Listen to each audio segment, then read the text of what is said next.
who's a senior designer at Microsoft. She delights in democratizing innovative solutions. With over 8 years of experience in the tech industry, she includes diverse perspectives into her designs.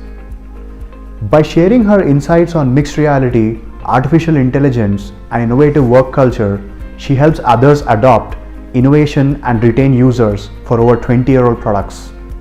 Ana Sofia is also an advocate for D&I initiatives by being a chapter leader at Microsoft Latinx Employees Resource Group, creating allyships for minorities and mentoring them.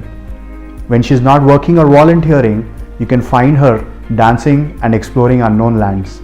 Ladies and gentlemen, please welcome Ana Sofia Gonzalez.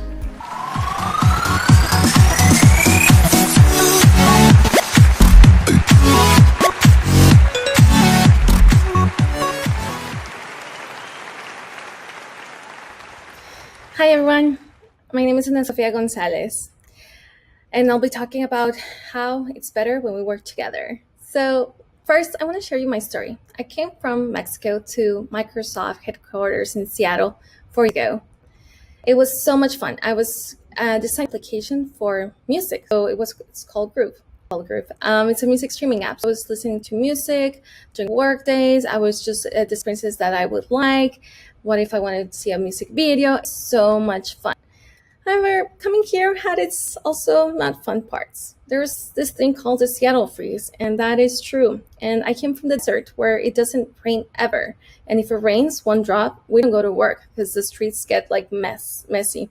So I was here and I saw rain and I didn't want to go to work, but I'm like, okay, it rains 8 months. I cannot just not go to work. So yeah, I had trouble adjusting. And as well, I came here without anyone, no family member. None of my extended family is in the US. I did not know anyone. So it's kind of hard. Like I came to this country alone. And I started noticing so much of the cultural differences. I actually really like the Hofstad's dimensions. There's 6 cultural differences that you can see with every country.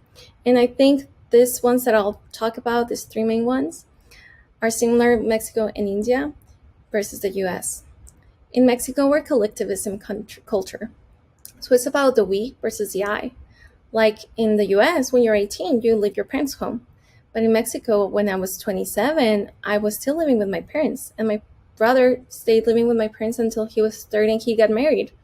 It's very normal for us to be more around like together all the time. And also we invite, like for example, if I know that someone just moved to Seattle or is visiting Seattle and is a friend of a friend of a friend, I'll invite them over to my house and have dinner.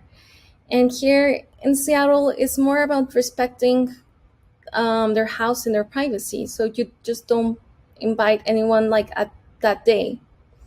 So it's a little bit different. And as well, the high power distance. In Mexico, we respect our elders and people in power. We don't really question. So I was in meetings and I would not talk when there was an executive or managers.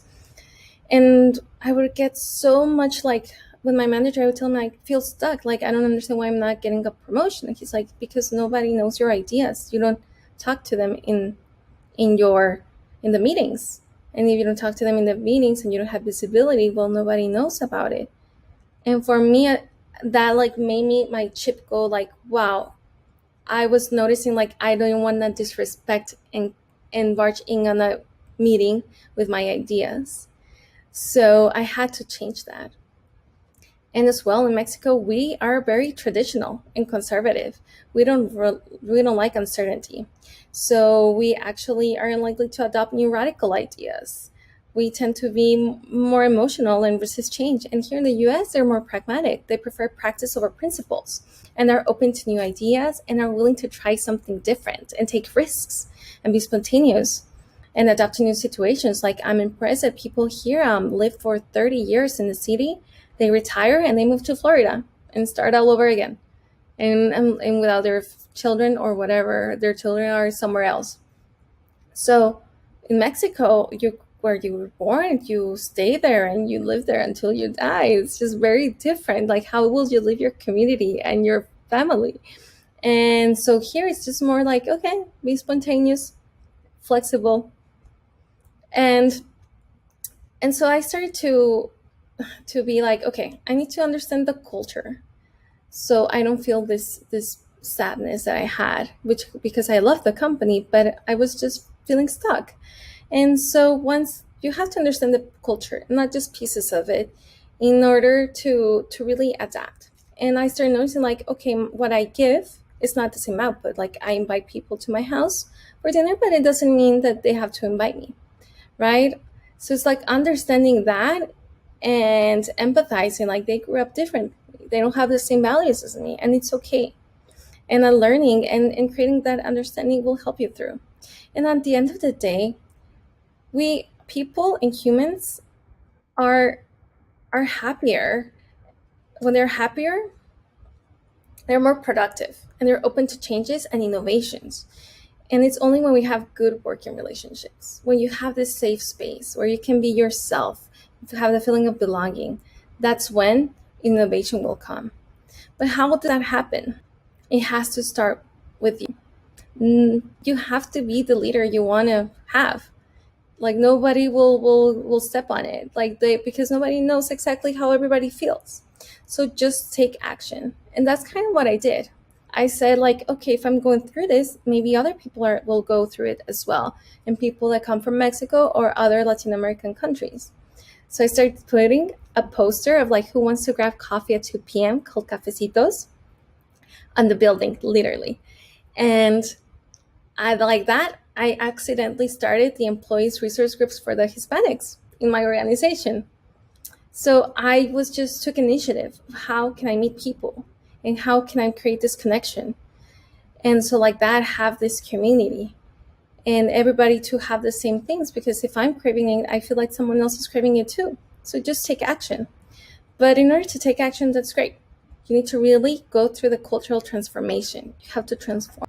And as human beings, we are natural social creatures. We crave friendships and positive interaction. We want to be sad all the time, and be alone all the time. Like having this community and this bonding and belonging is what motivates us. That's part of our psychology. And so it starts by confidence. And I'm going to give you the 3 main categories and principles that will help you with. You have to be curious, have a growth. You have to lead by example. Take action and put others first versus your own, like the community versus your own. And then create trust, be approachable, and show recognition. So in order to be curious, you have to truly listen. In order to lead by example, you have to be reliable. In order to create trust, you have to be approachable. Be curious. So you have to first by being present and empathizing. Empathy is a skill of understanding and recognizing others' feelings and perspectives. This is very important since you cannot effectively influence someone if you don't really understand them. Just like what I did. I went through like, okay, my culture is different. Let me think where they come from. From here, it's more about respect. Respect their space, respect their time, versus in Mexico, we're always late. And I've heard that in India too. We even in weddings or dinners, you give them invitation to start at the 7 p.m. the reception, but the dinner is served at 10 p.m. because everybody will be late. And here you respect, in Seattle's more about respecting the time of people. So if you're late, you're showing it is shown as disrespect. So I've been trying to figure that one out and be present. If you're just writing things, meanwhile someone's talking, they're like, oh, they're not paying attention to me. So they're not open to my ideas. So if you're truly engaging with them, being present and hearing them, you will be able to create this empathy. And it's not only listening. It's also remembering that seeing observation, like right now during this pandemic, it's impacting humans, and humans are members of the team. So it will impact the team if it impacts the humans. So we have to be very empathetic. If we see that someone is running late every 5 minutes or I don't know, much time to a meeting, just go chat with them. It's like, hey, okay, maybe they have someone in their family they have to take care of. Maybe their kids struggling with the school activities. Just truly observe these micro interactions and be there for them. And so just observe, listen with your eyes. And don't make any assumptions. Don't say like, oh, they did not join my meeting, so they don't want to hear about me. They have something against me. No, maybe they're dealing with something. Maybe they were in a car accident or something. Just truly start noticing these actions and don't take things personally. Just take a note of their strengths and weaknesses. So like that, you can help them with their weaknesses. If one is time management, okay, how can I help them? Remind them in 5 minutes before the meeting, hey, remember, we're going to meet with the executive. Or also their strengths, like just really notice what their strengths are and invite them, like, hey, someone's really good at brainstorming, I'm going to invite them on my brainstorming session. And reflect, have a growth mindset. Just think about, okay, what are the opportunities, how I could have done it differently. A good leader always tries to see opportunities for their team during the times of crisis. You just don't be sad and look at the problem. You try to see, okay, what are the solutions? How can we fix it? How can we be better every time? And remember, yeah, if you have a growth mindset, the culture for feedback, and also saying that, like, give me feedback, people will be more open to it, and you can always become better. And adapt. This is what I had to do, right? Adapt and be flexible. So react to the shifting circumstances and just don't see it as a huge problem. It's like this is an opportunity for growth, right? And so remember, flexibility is very important. It's truly your ally, because if you're always fixed, you won't grow. And at the end of the day, if you want to go forward with your career, you have to grow and make things different. So you need to adapt and have that flexibility and adaptability. And so, yeah, when people believe that you are flexible, they'll tell you what they think, and instead of thinking that you might be stubborn and won't want to hear their ideas. And lead by example. So you have to be very consistent with your actions. You can create reliability with consistency.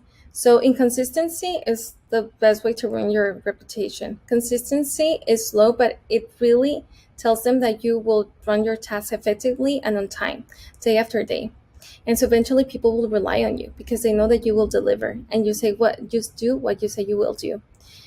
And consistency, at the end of the day, it's great to influence, because like that, you with being consistently, you are motivated, and then you make others motivated with the same principles as well, and people will trust your ideas because they know that you've done it, and you've done it like this way, consistent, and you're always impeccable with your word as well. So if you say you're going to do something, just do it, and focus on actions rather than argument. That's the other big one. Try to build influence through words is useless. It's through actions. So even a leader with perfect dictation and a background with strategy, if they cannot influence his peers through their speeches only and arguments, they need to make actions. They need to speak through their actions, like, hey, I'm reaching out here, I'm doing the things better, I'm trying to change the meetings. So just do that consistently and put the actions, and not just talk. People don't like words, they like actions. And be personal.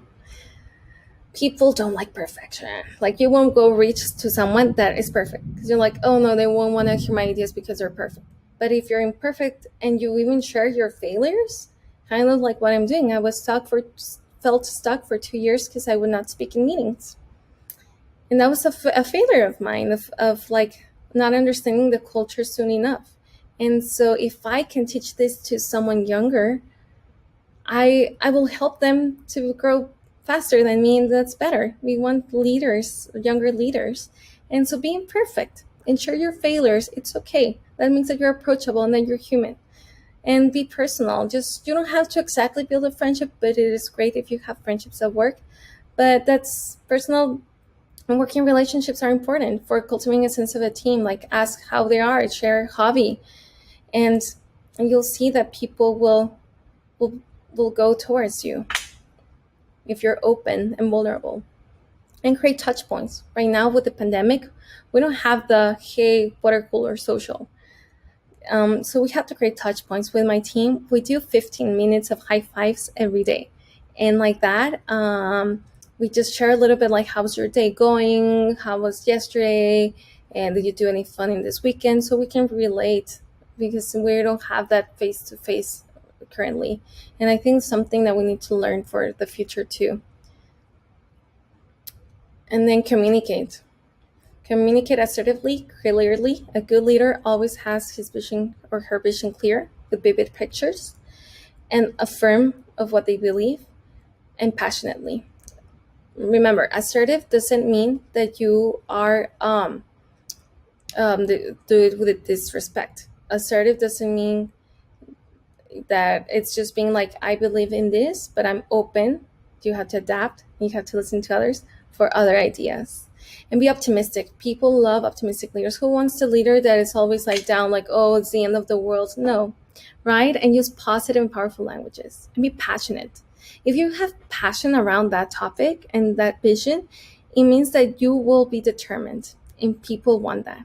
If I know that you're passionate about something, I will follow through because I know that you will give it your all.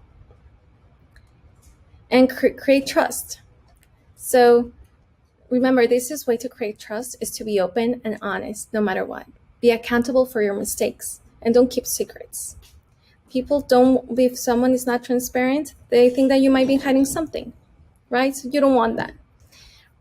And to create trust, you have to recognize others in the moment. Be genuine with the compliments. So, and give them as much as possible and specific. Not only like, oh, you're a great designer. No, why you're a great designer? Hey, I saw that you can be quick on your feet when we're brainstorming and you have these clear, concise ideas and you communicate them very clearly. I really appreciate having you in the team.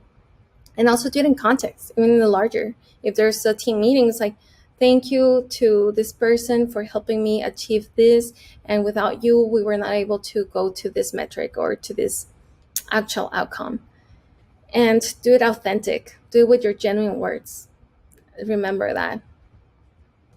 And be approachable, which says all. If we're all like this, you'll think, oh, maybe she's close. Like, she's not here. She's upset. Might bother her. So if you're smiling, you're open, and also smiling, making eye contact, like actually listening to you is like, oh, okay, it's open for me to talk. And take the initiative. Make the first move, just how I did it with the employees resource group. Keep the doors open. So if you have your closed door, they think, oh, she's too big to know my ideas or you're about me. So if you keep it open, accessible, and welcoming. Be transparent. Even share a hobby. Like, I love dancing, so I love music. Let's talk about music. And show your human side. It's okay to ask for help and that you don't know. Sometimes you're like, hey, great, you have a great point. I don't know. I'll get back to you tomorrow.